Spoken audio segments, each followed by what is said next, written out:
Right. Yo, what's going on, YouTube? I am Germ here. We're back with another interview today. I'm really excited about this one. I think it should be really fun, hopefully an absolute banger. Today we are joined by the GOAT of esports physical therapy and esports Twitter, Dr. Respawn. Thank you so much for joining us today, my man. I really appreciate it. Hey, thanks for having me. Yeah, no problem. I'm definitely excited, and I like I said, definitely appreciate you taking the time. I know you seem like a very busy guy, so we'll try to make it quick and interesting for you. So for everyone who doesn't know all about you, who maybe's never heard of you, who doesn't follow you super closely, can you tell us a little bit about yourself, what you do, what do you got going on? Yeah, so my name's Jordan. I'm a Dr. Jordan Sy. I'm a orthopedic physical therapist. I've been working in professional esports for about 3.5 years now. I started with Cloud9. I've worked mostly with LCS teams, including Evil Geniuses now, prior with 100 Thieves. I've worked with a lot of Valorant teams across a variety of esports as well. So yeah, I've seen players from almost every game, World of Warcraft, Fortnite, Rocket League. The only thing I haven't really seen as much of is console players. So I haven't seen any Smash or too much Call of Duty. But yeah, primarily in the PC scene. I've been working really closely with a few teams to basically improve player health and educate them on ergonomics and healthy gaming habits so that we can hopefully prolong the lifespan of a lot of these pro players. And yeah, I'm a big gamer myself, super avid into PC and console gaming since I was about 5. Right now, I'm mostly playing League of Legends, not very well, but trying. I'm trying to learn. And I play a lot of strategy games. So. Gotcha. Yeah, nice. We definitely appreciate that. It's always nice when you're in touch with the scene and everything. I'm sure that's got to be really cool for you too when you are so, interested in esports and then getting to help the people out and see those players and everything firsthand. I guess one of the questions I have is, from your perspective and your point of view, how important is, the physical therapy aspect, a lot of the things you're doing, like, I guess, can you speak to how big of a difference you think it makes or can make or, kind of stuff like that? Yeah, it's definitely important because I think that there's a few ways to look at this, right? I always stress with players that I work with that what I do in terms of physical health will not make you the best player in the world. It will not make you better as a player. What it allows you to do is to achieve the peak that you could hit on your own with training and with coaching and all that stuff. So what I always say is like physical health is not going to make you better intrinsically, but it's a prerequisite for you to be the best. And that's kind of a hard concept for a lot of people to understand. It's because, yes, I can help you. I can give you research on like, oh, I can improve your reaction time by improving your cardiovascular fitness. I can improve your brain function by cardiovascular fitness. Yeah. That doesn't make you a good player. Like I'm a case sample of that, right? Like I'm pretty in shape. I'm very strong. I can run pretty far, but I am hard stuck in low elo. It's not to do with the physical capability to do it or the mental capability. It's just, there are some players who have more talent at it and they maybe have spent more time learning it. They have those actual intrinsic, I guess, qualities that allow them to go pro. And I do think that, this is my opinion, there's a strong genetic component to people who can go pro and people who can just be good. And so physical health is really just the baseline for you to reach the peaks that you can get to. So, for example, today, like Faker, right? The guy's like into his mid-20s now. Congrats to Faker, just won another championship. But, a lot of times, I think 10 years ago, we would have said he's getting near retirement age, right? Like he's getting up there now. He's a veteran. He probably needs to hang it up soon. And you're like, man, this guy just went undefeated in one of the most competitive regions in the world. And it's not due to reaction time. It's not due to his, just his knowledge. It has to do with the fact that he's taking care of himself. He hasn't had major setbacks. He hasn't had injuries. He hasn't had to miss practice time because of arm and neck pain. So what I always say is that the stuff that PTs can do for gamers in general, especially pro gamers, is we can extend your lifetime to allow you to truly do what you need to do to reach the peaks that you want to get to. And I'm the biggest proponent of not reducing practice hours. I think that we should more efficiently block those hours. And I think that there's things we can do in practice that are more efficient than grinding games.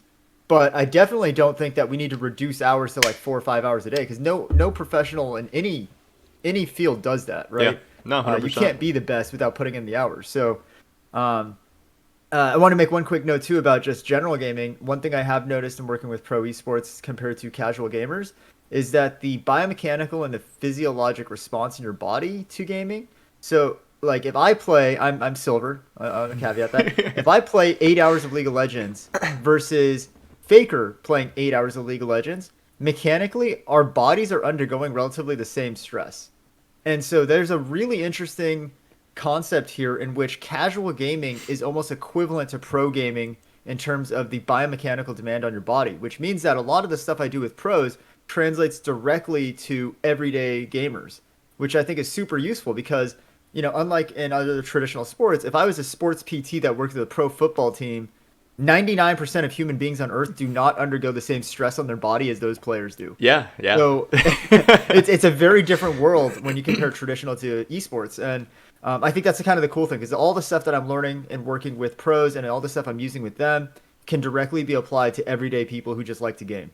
Yeah, that's actually a very interesting point that I'd never even thought of. Because yeah, you watch Faker like streaming or something, and you think, man, he's doing something insane. He's got to be putting extra stress on his fingers or on his wrist or something. So yeah, that's actually hilarious. But that does bring up actually a few points that I wanted to get into. One of the things, kind of getting back to the beginning of what you were saying, when you're having those conversations with players, but I'll even say with teams, organizations, what has your experience been like, trying to convince them or have those conversations with them about how important it is? Do you think, we're making good strides there? Do you think they get it? Do you think they understand? Is that a work in progress? What has that been like? Yeah, that's a good point. There's two different things that I have to kind of talk to them about, which is two different groups, I guess. There's the management side, and then there's the players themselves. Yep. So management is usually pretty on board because they understand a lot, especially now. There's a growing shift in esports towards a more professional team environment. There's outside companies that are stepping in and looking at the structure of esports teams and like, what are you guys lacking? And so I think from the management side, it's sometimes an easier sell in terms of selling the benefit. Now, for those who aren't maybe as aware, esports, although there's a ton of money in it right now, there's a ton of funding. It's very there's a huge disparity. So the top 5 teams in any esports league are easily 100 times more valuable than the bottom 5, right? It's just there's a huge gap in terms of how much spending there is. So what you see is the teams that are always in playoffs, the teams that are always winning, the teams that are at the top of the ladder all the time tend to spend more on their organizational side. They tend to spend more on their players. They tend to spend more on the logistical side. And that's multifactorial, right? It might be due to more funding. It might be due to management, their personal philosophies. A lot of it might competency. Yeah, I mean, I don't want to go. I know. I'll say it. I do think that every team wants it. Yeah. It's whether or not they can afford it. Because for some of these smaller orgs, I understand, and I don't knock them for it. When you look at your numbers, right, esports is not very profitable for teams. It's really not. And so most of the revenue comes from merch sales, sometimes live events, and sometimes winning tournaments. So if you're one of those bottom 5 teams, you're definitely not winning too many tournaments. So that Right. funding's gone. Your sponsors are going to be a little more limited because you don't have as much visibility because you're not winning tournaments. And so that means that the only source of revenue for you is generally going to be sales of players or merch sales. And so when it comes to expenditure, your ROI is going to be much better on merch sales. If you invested a ton into your players, but then you're planning on selling your players, it doesn't make much sense. So I think a lot of these smaller teams, what they've really doubled down on, and I think it's smart, is let's really get a developmental coaching staff in place so we can find raw players that we can bring on for basically a fractional salary. Let's train them to be the best. Like, let's actually create a system in which they can excel, and then we sell them to bigger teams essentially to, continue funding our system. And I think it's a survival thing, but I think it's also, it is what it is. I think as somebody, unless we somehow get to a point in esports in which every single team has multi-million-dollar sponsors, I think that's just where we're at, and I think that's fine. But it does also create a system in which the top 5 teams are always in playoffs because they have these support systems in place, right? Yeah. You look at, I'll just use LCS because it's probably the league I know the best, right? Like C9, TL, EG, 100 Thieves are all, and I'll give it to FlyQuest. I mean, they've done so much with so little for so long. Yeah. But those 4 main teams have more spending probably per team than almost the rest of the league. you know.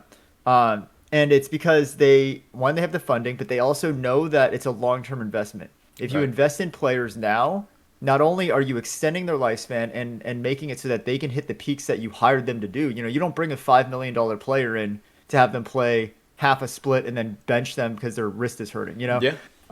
You want them to play. And then not only that, then also you're also creating an environment that other players want to go to, which is super underrated, right?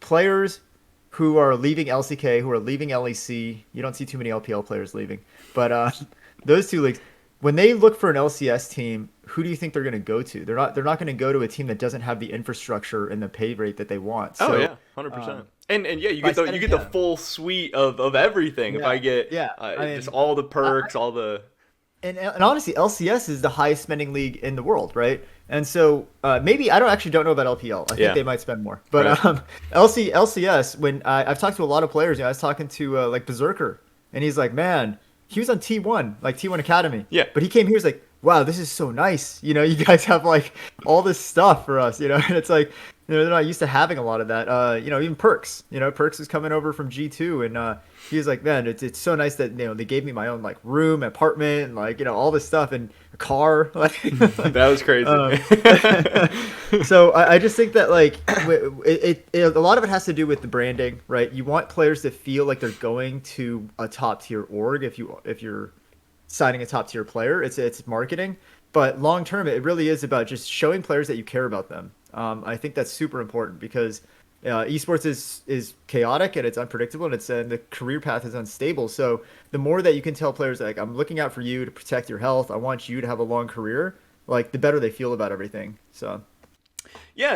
And just kind of sidetracking a little bit, but I know obviously you're talking about the financial aspect and stuff, and it's not always financially feasible, but do you think that is an area, like the stuff you do, bringing in somebody like you or the equivalent of you or whatever, do you think that is, even for these orgs that maybe don't have the money or aren't willing to spend the money or whatever, do you think that they should be maybe spending the extra dollar there, or do you think it still just doesn't make sense at this point and you hope we get there? Do you feel like it's kind of a disservice to not have these kind of services and things? yeah.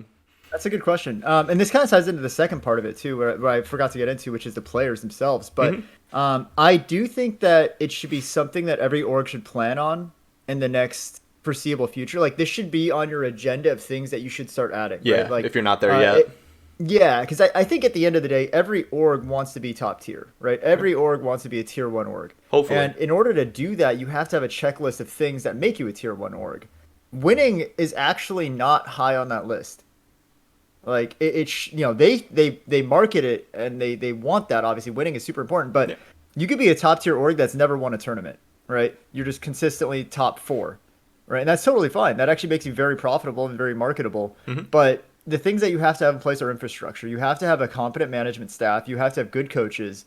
You have to have a system that enables players to feel like they're a part of a team, and you have to have the support staff, which includes, in my opinion, like physical therapy services, training, access to fitness equipment, whether it's through a gym or just supplied by the org itself.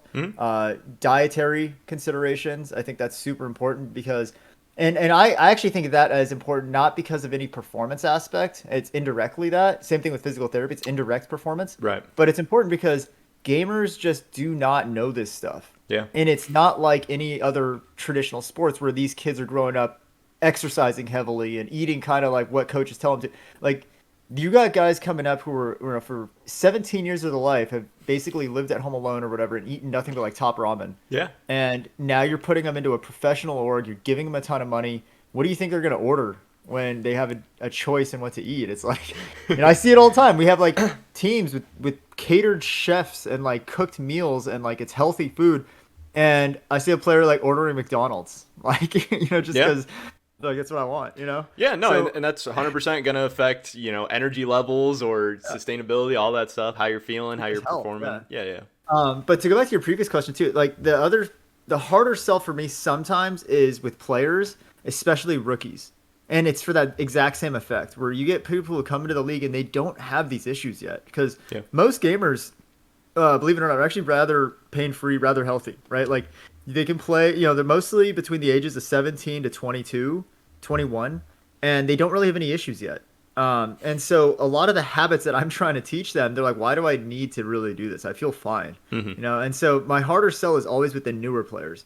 A lot of the veterans that I've worked with who've been in the league for a while, like, like Impact, back then, like Golden Glue, like some of these guys who've been around for a while, Yeah. they always took advantage of the PT. Jizuke, he was religious about going to PT every week.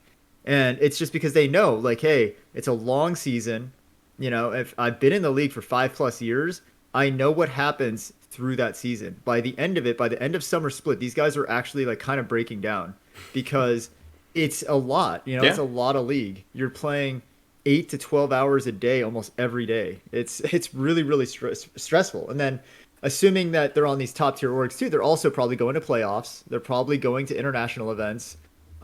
It's just a lot of wear, and the smart, more veteran players know that if I start this stuff early on, spring split week one, I'm doing PT.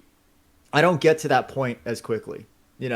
I'm not gonna lie and say, oh, you never get there if you do all this stuff. You will. Right. Yeah. Like Yeah. gaming is inherently stressful. I'm in good shape. I know all this stuff. I take care of myself. After 8 hours of league, I'm still pretty broken down. Like my shoulders are sore, my arm is sore. Like Yeah. there's just an inherent stress demand on your body that you have to reduce later. You can't prevent it completely. Yeah, no. I definitely agree. It makes a ton of sense, and it's cool to hear that there are players that care about this stuff and take full advantage because it's a luxury. Like it is, it's got to be a very very nice thing to have in those services and stuff. But it's kind of funny working with the rookies and stuff. I mean, partly they don't know any better. We've all been young, inexperienced, whatever people before. But hopefully, over the course of time and stuff, they're able to see the significance of it and everything. One of the other things you touched on a little bit that I want to talk about was I know you're talking a little bit about the hours and how you're not an advocate of cutting down like practice hours or anything like that. And I know that's a debate that is going to be talked about for the end of time or till the end of time in esports. The ideas and differences between the Western work ethic and the Eastern schedule work ethic. Kind of just wondering your thoughts and opinions on, I guess, both where you're at. Are you full on Korean schedule, workload, all that stuff? Are you somewhere in the middle? Do you think it's sustainable, good, bad? I'm sure you got some thoughts and opinions on that. Yeah, yeah. So a lot of my opinions are going to be based off of what we found in the traditional sports world, right? Mm-hmm. And so, whatever your opinions are on traditional sports, I think that the one thing that traditional sports has done really well over the last 100 years plus is they've developed really good training systems, and it's based on evidence. It's based on science. They've done a lot of research, and they've learned the hard way the best way to teach players how to acquire new skills, the best way to build team dynamics, and the best way to improve coaching staffs in terms of leadership and imparting information to players. Division of labor is super important. Strict, or not strict, but like set roles, specific roles are super important. Established leadership roles are super important. And so these are all things that I think esports is completely lacking in right now. Some teams do it better than others, but across the board, it's pretty chaotic. And so I think that when I want to caveat, when I say hours, I mean just the number of hours in a day that you were spending on training related activities. I don't believe that the most efficient way to practice, and we'll stick to league because I mean there's Mm-hmm. nuance to every game, Yeah. but the most efficient way to practice league is not the way that teams are practicing now, which is 5 scrim blocks a day or one scrim block of 5 games a day, and then you guys VOD review after every game, and then you go and play solo queue. It's so chaotic to do that because the skill acquisition, the specific things that you are training change constantly between games. And then Yeah. you VOD review, so it's a retroactive analysis of what just happened, and then you're trying to apply it to a future scenario which may or may Yeah, not ever like come again. tomorrow or something. It doesn't make any sense, Yeah. right? Yeah. So I was actually talking to Darshan about this week. I was like, I know it sounds crazy, but you guys would actually get more out of practice if you ran the same comp 5 times in a row against whatever comps they ran, Yeah. because you would actually learn the ins and outs of that comp. You wouldn't be worried about matching comps. You would be worried about what can this champion do with these other champions against any opponent. And then the variables on that end change. So this is about controlling variables. And so this is a concept in sports training and motor training, in which when you control all of your own variables and you change extrinsic variables, you actually learn more about your capabilities than you would otherwise, right? And logically, it makes sense because No, if you're 100%, changing your 100%. comp, you're changing their comp. Yeah. Every single time, this is a completely different interaction now. What am I Yeah. supposed to learn from Yeah, this? so many variables. And it sucks because this ties really heavily into scrim culture, which is teams and players still, for whatever reason, view scrims as a win-loss thing that matters. Yes, You know, I talked about this recently, and that does yes, to not me it matter. makes absolutely no sense because, like, especially you're talking about coming from the traditional sports world, you would Mhm. never hear about like, oh, the Lakers lost a scrim in Yeah. practice yesterday. Like, oh, are they Yeah, doomed I for the mean, playoffs? Like, it doesn't even make well, sense. the other thing is that like league specifically, like why are you scrimming other teams?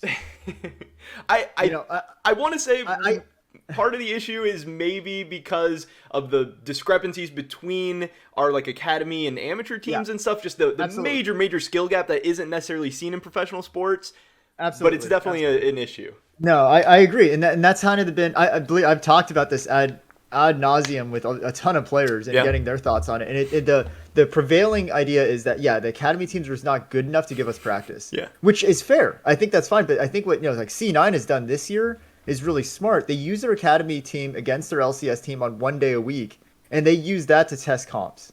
They use that to test scenarios. They use that to force interactions that they want to see. Like I want to see Hecarim versus Udyr or whatever. right. Like nobody wants to see that, but they, if they want to test that, that's what they'll do. They'll have their academy team run a roster or a set comp that they want to play against because they know that one, the academy team's not going to troll them, right? They're not going to. I mean, they may not be as good as an Right. LCS team, but they're not going to willingly go into the game and int them. Yeah, They're going to try to win. And for the academy team, it's better practice too. yeah, And so what this does is it establishes a system in which you're creating a pipeline to feed your LCS team with new players. And I think that's what a lot of teams don't understand right now is that on a long-term scale, you have to be thinking 2 to 3 seasons out, not split by split.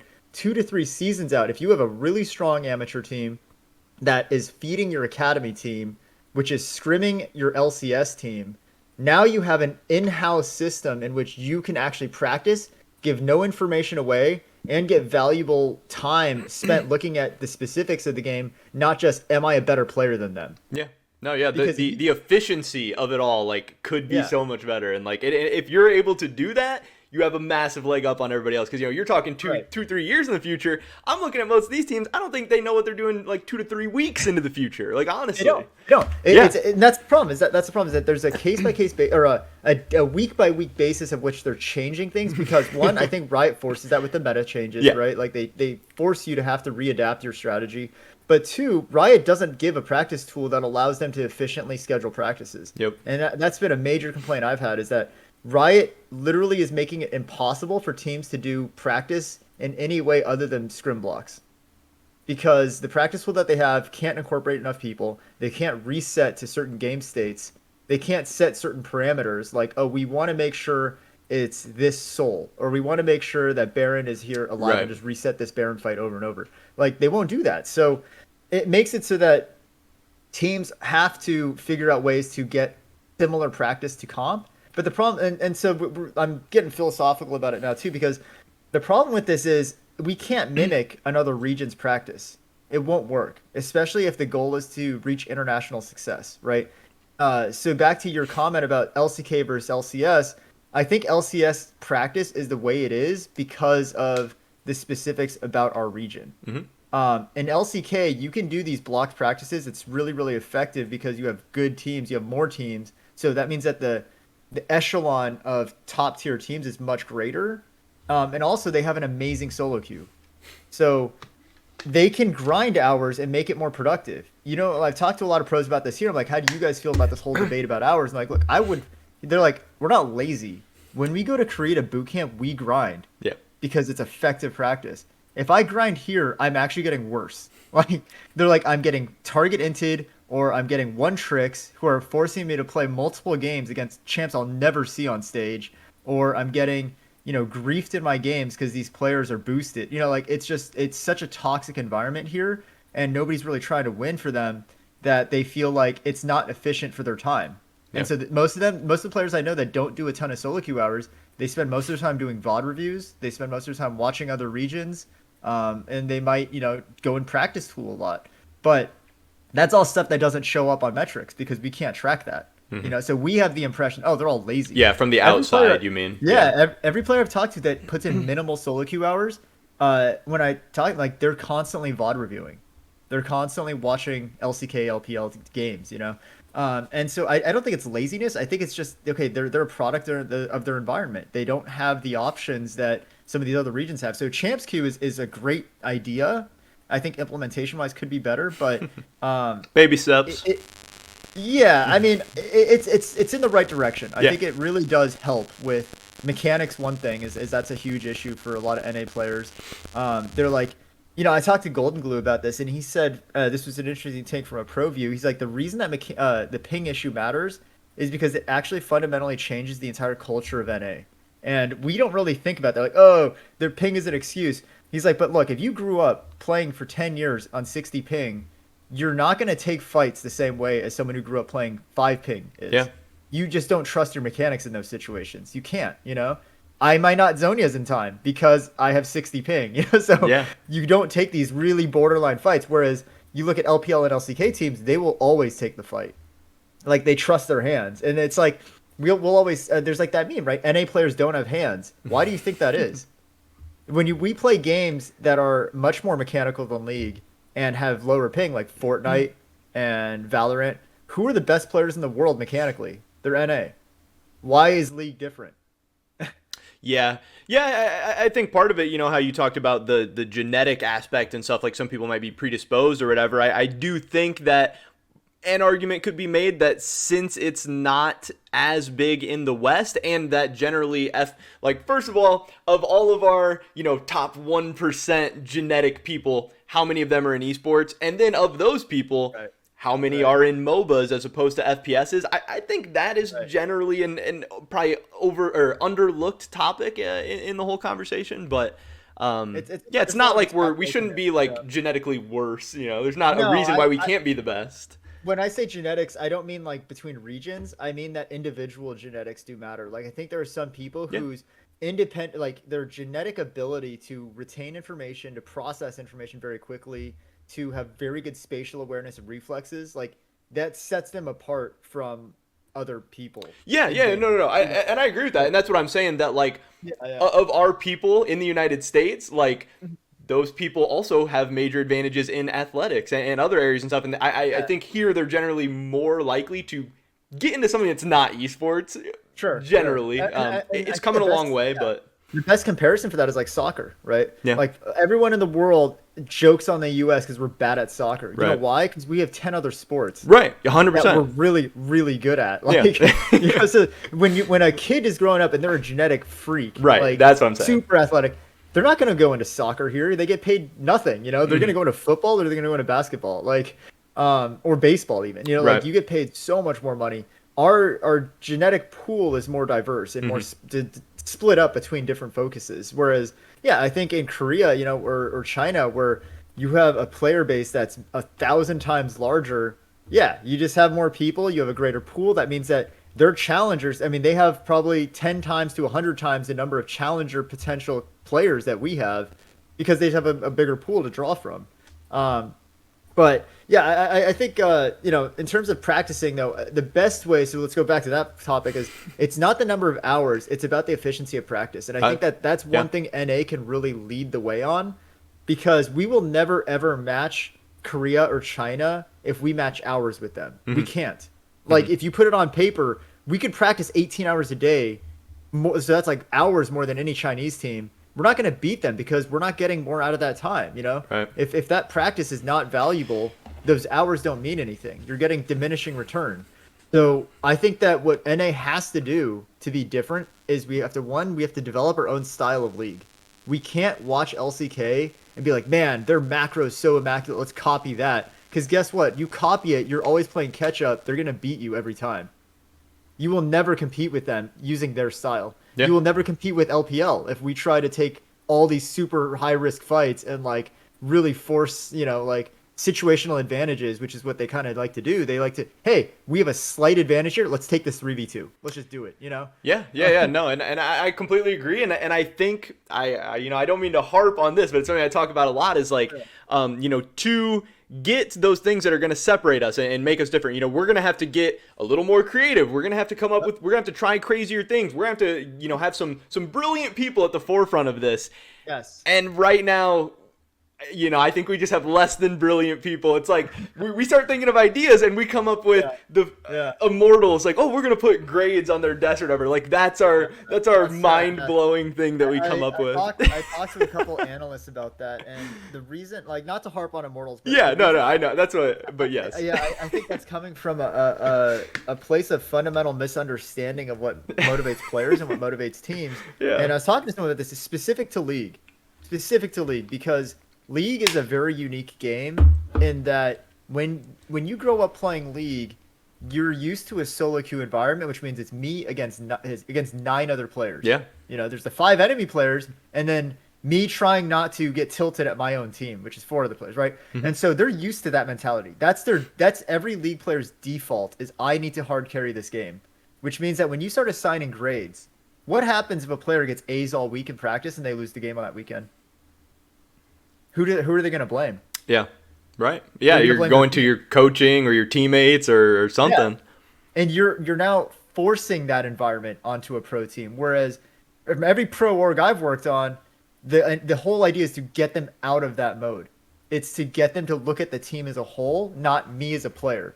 And now you're reinforcing solo queue mentality on a pro team. That I don't know. I just don't see that going well. Yeah, no, and I think that was the instant response of so many people is like, wow, this makes so little sense. And it always, we've seen that a lot in esports, obviously, and it just makes me wonder, I wish I could be a fly on the wall for these conversations behind the scenes of like, how did this get through 10 other people when the second you posted that on Reddit, the instant response from everyone was like, hold up, is this a good idea? Like, do you not have those people that are questioning these things? Or like, where's the disconnect here? I don't know. Yeah, I think that there's a combination of factors here. One, there's a lot of corporate pressure, right? So do something. There's suits coming in and saying, hey, this is what we do in the corporate world. Yeah. Which we all know may or may not work well at all. Like, that culture is toxic in its own right. So. Right. But I also think that they're not bringing in people because there was a push years ago to bring in a lot of traditional sports people. Didn't go so well, right? Yeah. Because they have a fundamental misunderstanding of what esports is and who these players are. There's different population, different variables. Yeah. Like pro esports players are very different people than traditional sports players. We can't look at the most surface level thing of like, oh, they're competitive. Yes, they're all competitive. But their backgrounds are different. Their upbringing is different. Their beliefs are different. Their health beliefs are like they're completely different types of people. Yeah. And so you can't apply the exact same philosophies. But I do think that there are takeaways that we can't reject that now, because there's been such pushback the other way, right? The pendulum has swung. We don't want anything traditional sports in esports. And now we're starting to try random corporate stuff, or we're trying to let's have a team where everyone is equal and there is no leadership structure. And you're like, that's crazy. That will not work. Like, you can't have a democracy in a sports team in which you have to make decisions, and act as a team. Like, right. And everyone has to buy into them. Everyone has to, whether they completely agree with them or not, they have to fully buy in and attempt it at least. Right. You can't have that sort of culture and succeed. So I think that there are some teams doing it better than others, but I do think it's a growing process. I'm a firm believer that there needs to be people in place that identify these emotional triggers and identify these potential issues for teams. Like this whole Immortals thing, like if someone had just said, hey, if you were a player and this was the structure that was in place, how would you feel about this? I think they would give some different responses than what they would think as someone who's putting this out there. Yeah, no, and I love the Twitter. I love the Twitter, Twitter undefeated, but you get the comments like, hey, that's fine as long as we can grade the coaching staff and grade the management as well. And it's like, it'd be hilarious. But the problem is now, you created us versus them in every aspect of the team. And I've worked with teams where players and coaching staff didn't get along. That's a huge issue too, because the way that League works, coaching staff is calling shots and they're calling comps that the players then have to execute on. Yeah. And so if the play goes bad or if the game goes bad, right? Is it on the players or is it on the coaching staff for calling the comp? And what I see most often is players will say, "Oh, that was a draft diff," right? Which is just It's toxic always in and of always itself. always a draft diff, Yeah. and you're like, yes, could that comp have theoretically won on paper? Yes, almost any comp, and I've seen this all the time too, where analysts will say, "Oh, it's draft diff. This game's already over," and then the losing draft wins. Why? Yeah. Players played it. They played to their win con. Right. And so I think it's a really, really bad idea to put that barrier even greater between coaches and players. Like, Yeah.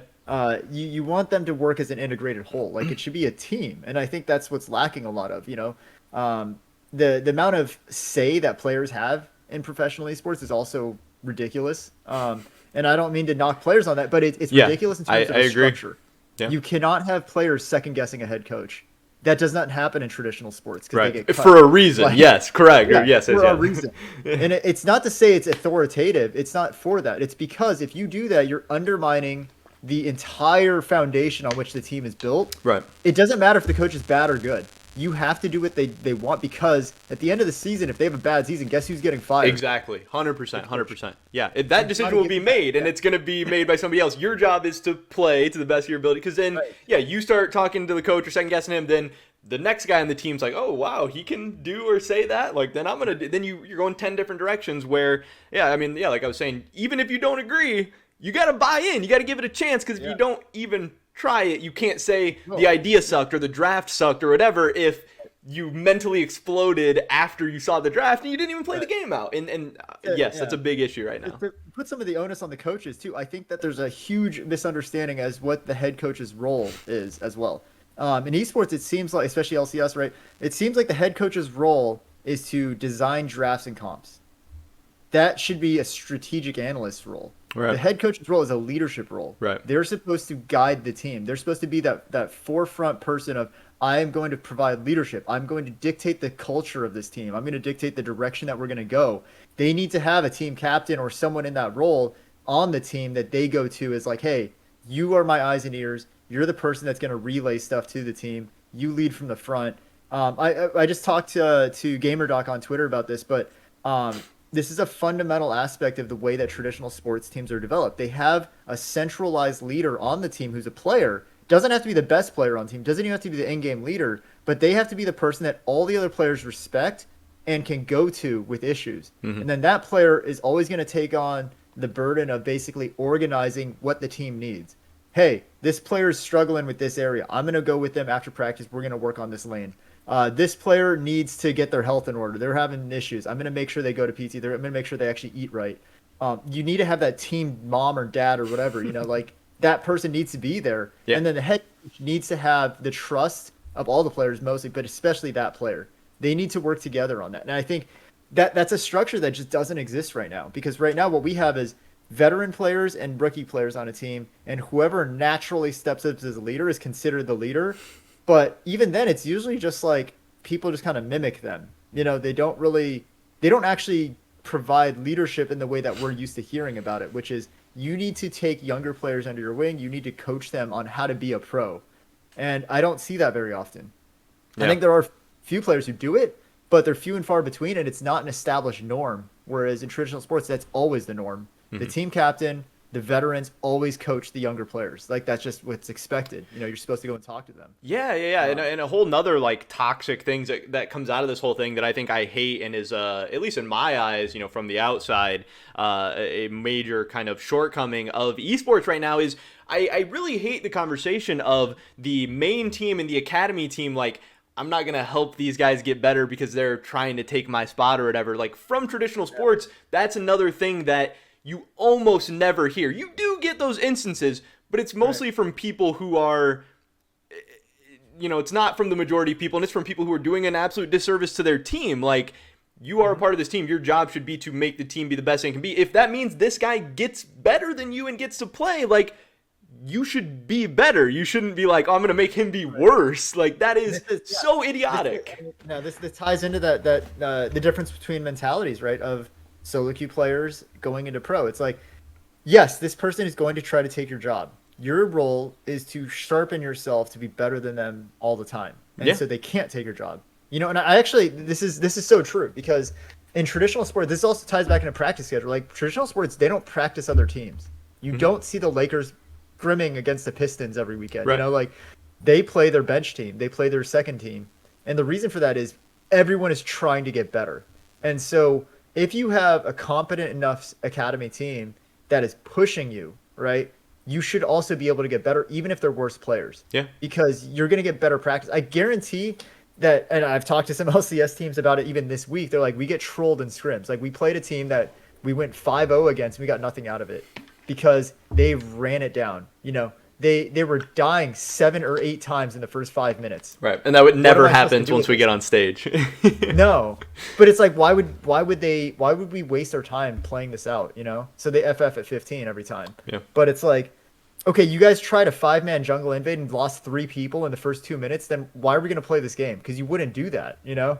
And so I think that's the problem. You don't get that when you do Academy LCS scrims. Yeah. You will get a much, even though the skill level of players might be lower, you're going to get a much more dedicated attempt to beat this other team. And so I think that, to caveat that, I think scrims could work if every team really tried.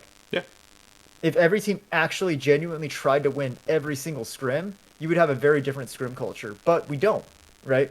We have teams that they're going to try for fun comps, which is fine. Like, I do think that there's a space and time to try alternative off-meta builds and all that. Yeah. You can't do it 5 games in a row. Right. You know? Yeah, and that's the whole, I mean, that's another issue that I have about scrims, and I talked about this in a video recently. Like, the idea in traditional sports, practice is about getting better. You're not even trying to win every single, like, even the days where you do scrimmage or you know, do some like one-on-one stuff, you're not trying to win. Sometimes you are trying to do stuff that you really suck at and you're probably going to fail at because you're trying to get better. But then, yeah, that is then worse practice for the other team who has different goals that day or is trying to accomplish something different. So yeah, you literally have competing maybe ideas about what this scrim session should be that day, and you're never going to be on the same page. And that like just fundamentally does not even make sense. Like it just doesn't. Right. And that's a great point. It's like, okay, let's say our top laner is really weak on enchanters or whatever, because that's new in the meta. Yeah.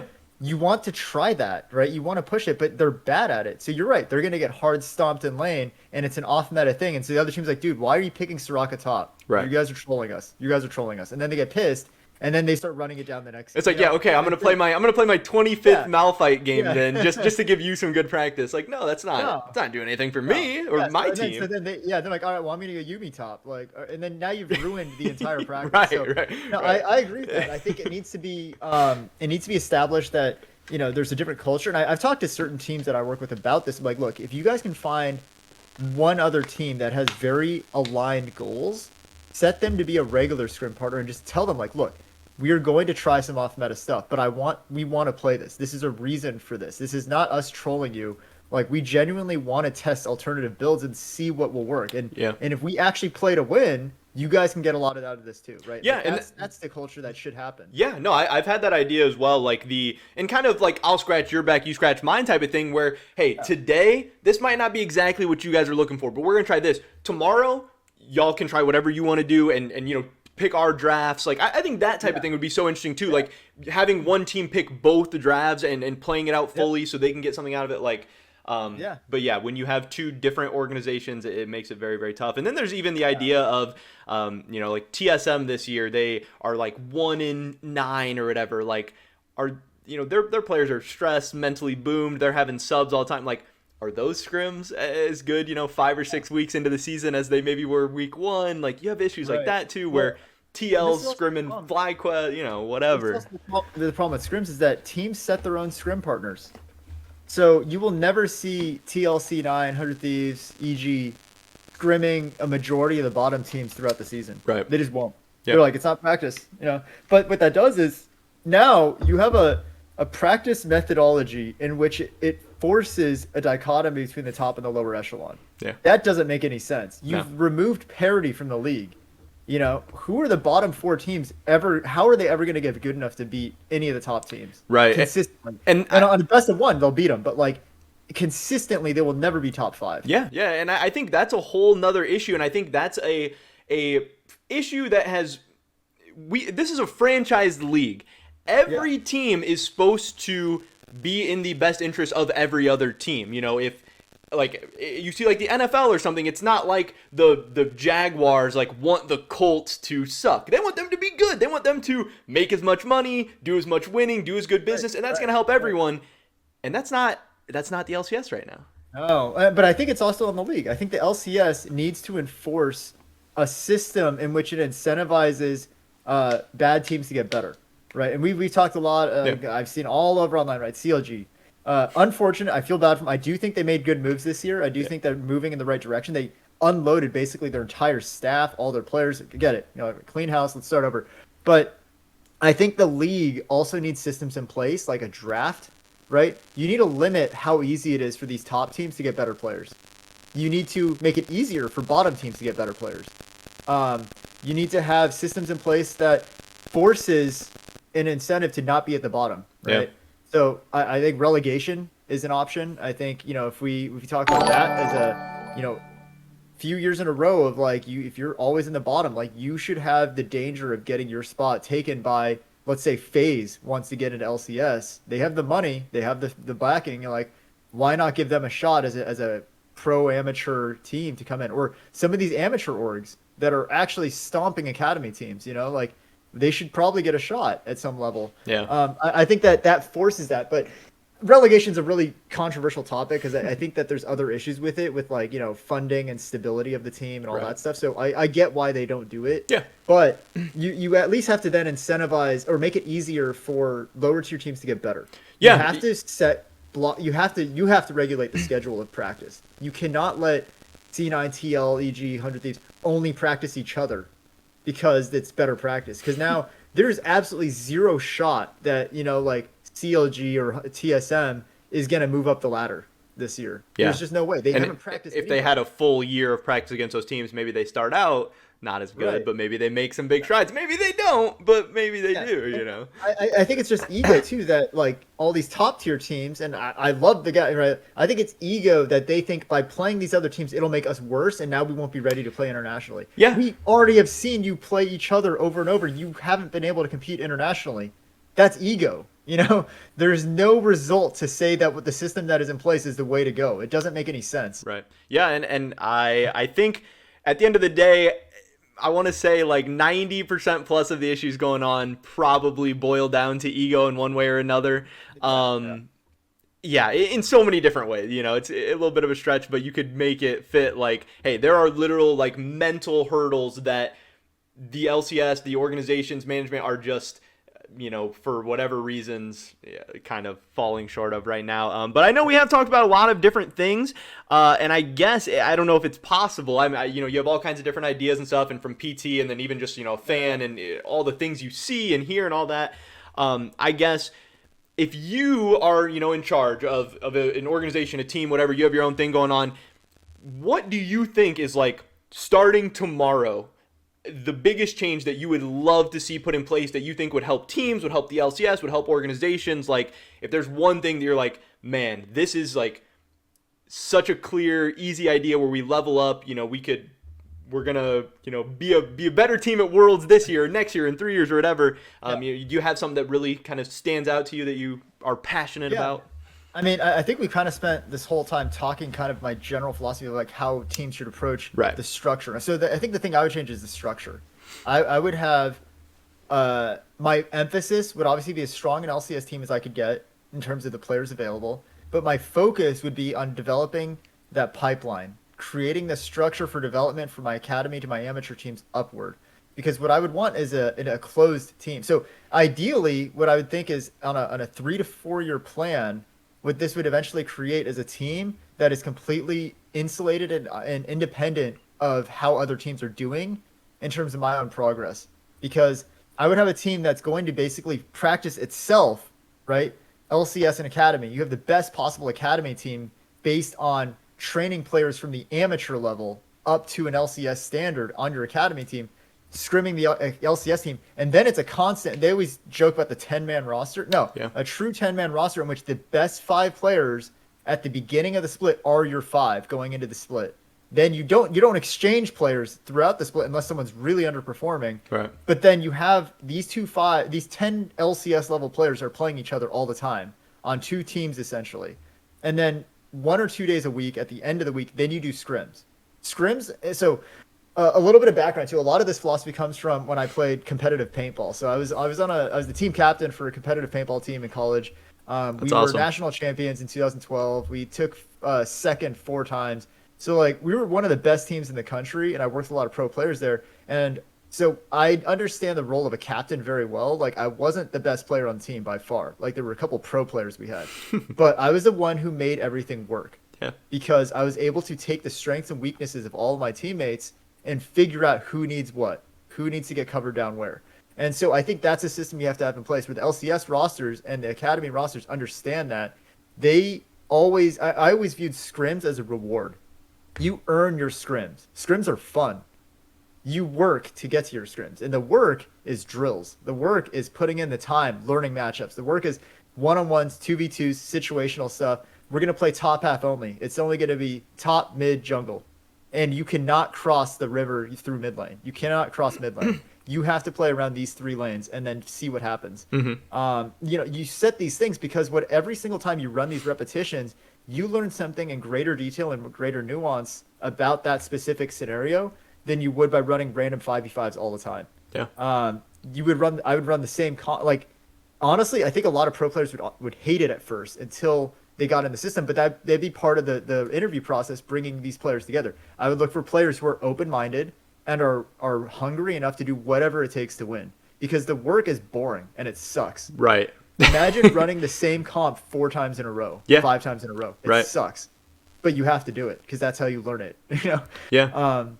But I think that'd be huge. I would also really, really double down on the support staff. So positional coaches for every role. You find top tier talent, mental talent for every single role to positionally coach. You have an analyst that then combines all this. Draft and specific comp focus would be a separate role. The head coach is a leadership role. They might have influence on that, but I'd want someone who's like Vagar V2. I want someone like that who's like number crunching. Yeah. Like this way in the weeds, like super nerd. Yeah. But he's not the head coach, right? Because that's not his role. Right. So I think there's it wouldn't make sense for the head coach to spend the amount of time on little things that he does. No, the head coach is about people.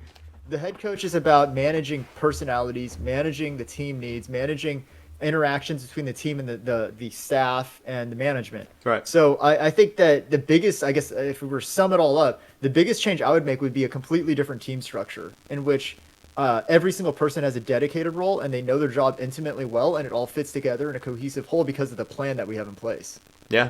I mean, that's literally what the LCS is not doing right now. Right, yeah, and that would be, such sweeping changes and such a massive overhaul. But yeah, I mean, honestly, I love a lot of the things you're saying. I think we agree on a lot more things than I maybe even thought that we were going to. I don't know. I like where your head's at. I like what you're saying. I hope that it sounds like you're advocating for a lot of these things too. It's not like you're just like quietly and obviously I love that you are passionate about it and want the LCS to succeed and want NA to succeed. And I mean, I generally just believe we need a lot more of that. Obviously everyone's going to have different ideas and different ways of doing it, but just that like fire and drive of like, let's do something. Cause that's what we got to do.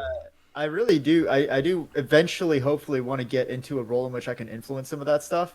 I imagine it would probably be on a lower tier team that's willing to try something new. Yeah. And I think that, the potential for that would be absolutely amazing. And it would have to be an organization that understands that first year of this is going to be really rough. Oh, yeah. You have to have a multi-year plan for this because the first year, you're not going to have player buy-in yet. The system is untested. There's going to be things to work out. There's going to be kinks in it and all that. But the hardest part would be finding 10 players with the right mindset. Yeah. And that's going to be a trial and error thing. You're going to have to end up dropping players. You have to pick players up. But you gotta look for players who are hungry enough to do whatever it takes and are not held back by preconceptions about, look, this is the way things were done. Like, and as much respect as I have for these veteran players who've done a ton and have played on world championship teams and played in other regions and won all these championships, they've come to LCS and struggled. Exactly. Yeah. What we're doing is not working. Yeah. So even if we do something different, that also doesn't work. If we do I enough firmly, things that don't work, maybe something's going to work eventually. yeah, I firmly believe it's not a talent issue in the Yeah, LCS. I agree. It's not. Bang struggled in bot lane in LCS. You go back to Korea, he's killing it. Right. Yeah, but it's so easy for the fans to be like, "Oh, well, he's just washed up. He just sucks." Like Yeah, he was no, good, but now he's not. It's so crazy. Like it's so crazy. Like like Inspired has had a bit of a struggle to split. Yeah. He's the LEC MVP. Like Just last not- split, like very Yeah. recently. He's like he's 19 not years old. bad. Yeah, he's not bad. The whole public, I guess, perception of all this is so flawed. It's so dumb because they're ignoring these macro issues because they just don't understand. The LS drama with Cloud9 highlighted that more than anything to me about how little fans understand organizational strategy and understand what a head coach is supposed to do. Like, they don't know this stuff. They think that, oh, C9 let him go because his drafts were too crazy. Are you serious? Like, you think They couldn't handle why? it. Like, management finally just decided, oh, we brought this coach in who's known for off-meta picks, and then we fired him because they got too off-meta. No, you guys are delusional. Like, Yeah, and that's another just overarching issue, where I feel like we're hitting on so many things that are just so prevalent of like esports, video games, young people, inexperienced people who know little about the world, management structures outside of the bubble that they've been in. Yeah. Even social and personal interactions and stuff, which are fundamental in team sports and team activities and group activities. So many of these things that hopefully will get better with time, but like you've been saying, if we keep doing the same stuff, we're not even getting the opportunity. 30 years from now, if we keep doing the same stuff, we're gonna be in the same place. Like, time is one of the issues. Some things will take time. The industry will mature and grow and all these things, but not with barriers in place. no, and they're self-imposed. Right. We're self-limiting, and I agree. The craziest thing is a lot of people I've talked to individually actually believe a lot of this stuff too, and they actually want to make a lot of these changes. There's just so many structural barriers from management, from orgs, from players. Honestly, a lot of it's players. Players right now are so unwilling to adapt a lot of stuff because it feels wrong to them. Mm-hmm. Especially players who've been on multiple teams. You're just like, God, that's not the way things are done. Oh, I like one of the biggest issues I have is that there are a lot of players who don't believe a head coach is going to be good if they weren't a former pro player. Yeah, that's inherently toxic. Yes, that's crazy. Look at traditional sports. The best coaches of all time, potentially played sports at a D3 level. Bill Belichick, super genius. Yeah, right? playing and said, having the mind for it has nothing to do with and that comes from so many different, because there's like you say, there is maybe genetic predisposition, or there's also socioeconomic factors, how you grew up, so many factors that go into whether or not you are a successful pro player or whatever. And obviously the people who make it to the highest level maybe take some of those things for granted, or maybe they were, blessed in certain aspects or certain areas. Like, to say that you didn't do these things so you can't think about how that should work is just it ties into the fact that the head coach role is a misunderstood position. Yeah. Because in the player's mind, he's right. Right? In the player's mind who says, oh, a head coach who is not a pro player cannot be a head coach, it's because they view a head coach as someone who's calling draft and telling players how to play, which is not what a head coach should be doing. Yeah. A head coach should not be doing that. They're not the strategy aspect of the game. The head coach is a leadership position. Now, the players the people that you have who are analysts, positional coaches, they for sure should be pro level caliber. Like, if you have a positional coach, their job is to teach that pro how to play their lane better. They better have the qualifications to do that. Yeah. And it doesn't have to mean, oh, I was a higher rank than you. It just means that you have to have a baseline. You should probably be able to be hit challenger on your own. And in order to do that, then your role then becomes, okay, I'm not going to tell you how to play better. I'm going to tell you every single matchup in nuanced detail. These are the interactions you need to look for. You might have never played, what's a weird matchup? Like, you might have never played like Teemo into Aurelia at a challenger level, right? But this is what you need to know because it's in the meta now. These are the things that you need to know. These are the interactions. These are the little animation cancels that you need to know, like that kind of stuff. They should be talking to one tricks about their champions. I think that efficiency level for the pro is going to be so much greater, right? If you have a positional coach who's doing their job right and giving you information to save you time in practice, oh my God, like Yeah. you have the hands and now you have someone helping the brain. Like it's going to be unreal. So that's my whole thing is that we need to we need to increase the improvement rate of players, and we're not doing that. Right now, our improvement rate is super stagnant or even decreasing because we're throwing randomized practice schedules at them in which you don't even know what you're going to play every day. You're going to come into the room and you're going to get We're gonna 5 find random out. champions. Yeah, essentially, yes. And hopefully you win more than you lose today, which is also a ridiculous thing to say. Like, I don't care if you win or lose today. Yeah, it doesn't matter. It actually doesn't. But you're gonna get an F on your fucking desk tomorrow morning. Exactly. Oh, you played that matchup shit. Well, it was the first time I played the champion. Like, Oh, I don't care. You're talking to the wrong person. no, I know. I'm like saying it doesn't make any sense. I know. And then even worse is that I mean I could go on about it all Yeah, day about yeah. this. Is I always talk to players. I go, how are scrims going, right? And the most common answer I hear is good or bad, and it's based on did we win or lose a lot today. Right. And I'm like, that's not really what I'm asking.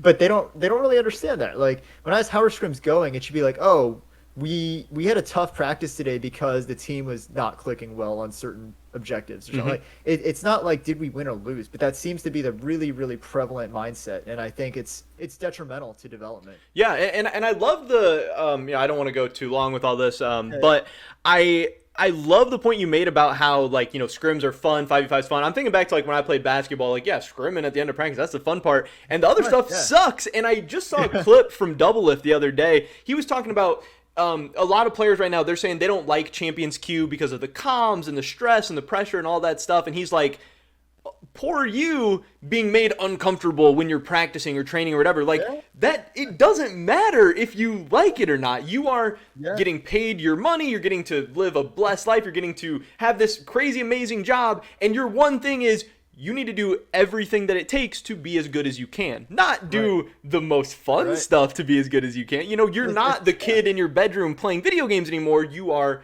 a professional athlete or an esports athlete or whatever. And I think what you see is the players, the very, very best, the very top level, they never say stuff like that, right? Like Eriksson does the work. Yeah. Like think what you will. Like he does the work. He's super humble about it. He puts the work in.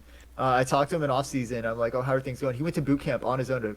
He went to Korea. Yeah, it was crazy. On his own, 2 months because he knew he was coming back as a player.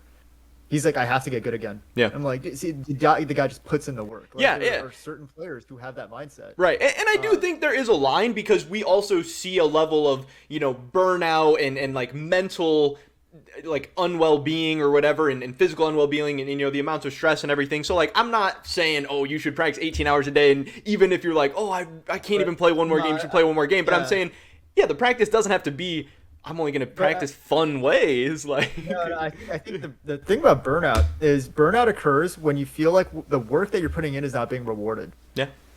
So the hours feel wasted, right? That's when burnout occurs. It's because you're not practicing efficiently, and so you feel the hours. If you're practicing efficiently and you can tell that there's a purpose to this and there's a strategy to it and you can see the improvement, you don't burn out.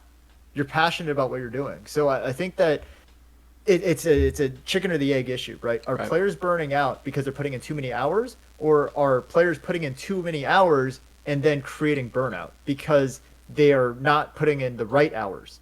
There's no plan for them. Players are told, do whatever you want to do to get better.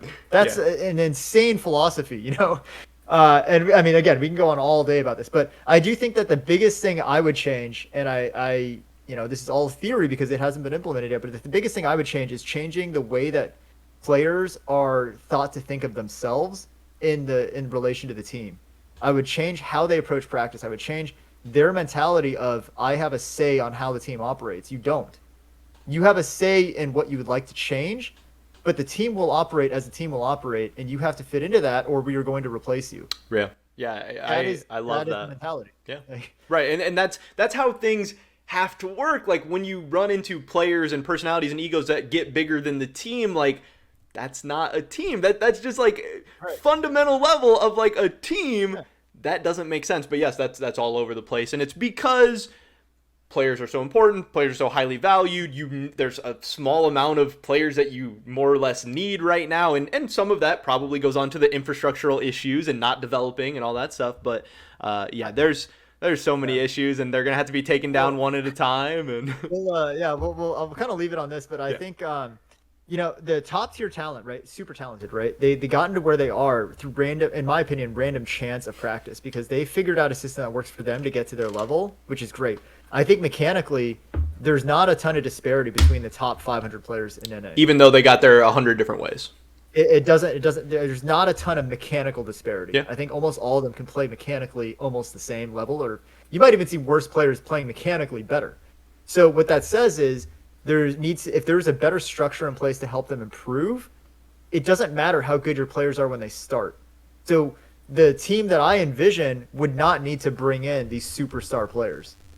They would need to bring in players with the right mentality, and they could be veterans, they could be brand new, they could be amateur, but they have to have the mentality that I'm going to do whatever it takes to get better, and I'm going to help my team win. Yeah. And if you can get 10 of those people in a room together, you're going to make some magic because it's going to be a completely different environment.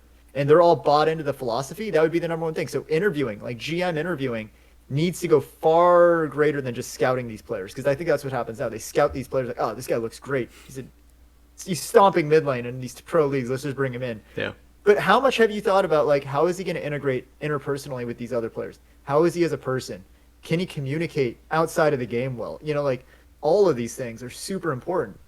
And I just don't think we have as established of a system for measuring that yet. In any pro league, NFL, NBA, also, they go through psychological screenings. They go through team building first. They go through interviews with GMs, coaches, all these people to make sure this player will fit our team. Yeah.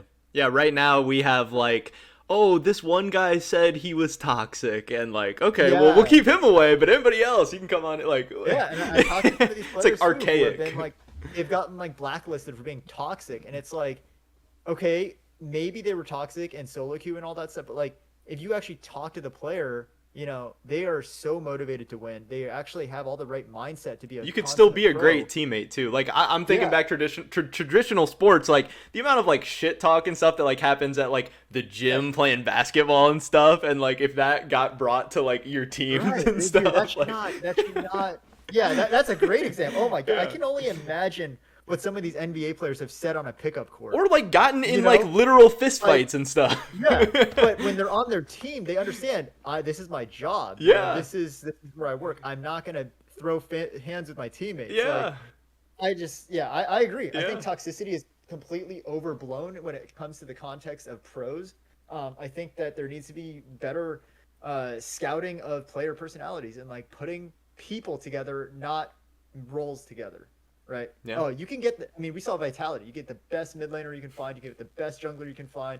All these roles are put together, and what do? Like jack shit. Like they made it to playoffs, and that was it, right? Spent a lot of money. Like, yeah, they spent a lot of money. But like you didn't see if all these players mesh together as people. Like, and I think that a lot of them are friends and all that, but you don't know how that's gonna go. So, yeah, you don't always work. You don't always work well with your friends. Like I think everyone can attest to that. Absolutely not. I have friends that I love that I would never want to do anything that mattered with. Like, especially because you're friends, you may not be willing to give the feedback that you need to give. Yeah. You're not gonna want to hurt their feelings, and in the pro sports level, like, and there has to be a way to give that without being offensive. That's the other thing. It's like you have to be able to critique someone without making them feel like I'm total crap. Right. And that's one thing that I've like always heard about Bjergsen, that it seems like people say he does really, really well, and I appreciate, he is honest with everyone. Maybe to a fault at certain points in his career, but it sounds like he's gotten better at that. But yeah, just being like, hey, I'm here to fucking win, like, That's the culture though, right? Like you have to establish culture, like I want you all to talk to each other honestly but respectfully. Then it's going to be like assume that, hey, if I really, really messed up, it shouldn't be I messed up, I don't need to hear about it. It should be I messed up, I want to know why I messed up and what I can do to change that. Right. And then it takes it away from I'm bad to, oh, this is what I can do to be better. Right. And that part of that goes back to scrims, our scrims to win and lose, or our scrims to get better. It's almost like scrims, you should want to do bad, and hey, what am I doing bad? How can we fix? But It's just Right. not the culture. It's Yeah. not where we're at all. But yeah, I don't know. Like I said, I don't want to drag you on too long. I know busy. You got No, stuff going on yeah, today. I appreciate it. I mean, like I said, I nerd out over this stuff. Oh and yeah, talk yeah. about this Well, all, we will definitely talk again. It sounds like we have plenty to talk about, but I do appreciate you hopping in. Hopefully, I hope other people will check this out and get to hear some of your ideas and get to at least think about some of these things, whether you agree with them, disagree with them, whatever. I do appreciate your time a ton. I love everything you got going on. I hope you do get into one of these positions where you get to implement some ideas or change some things. I hope somebody takes that chance on you because, like I said, I love how passionate, fired up everything you are, and I hope you help NA do something great one day. I appreciate it, sir. Yeah, I Yeah. appreciate your time too. No, yeah, for sure, Yeah. man. You got a fan in me, and I'm rooting for you. But yeah, pretty much it for this one, guys. Definitely drop a like if you did enjoy it. Shout out to Dr. Respawn for hopping on with us today.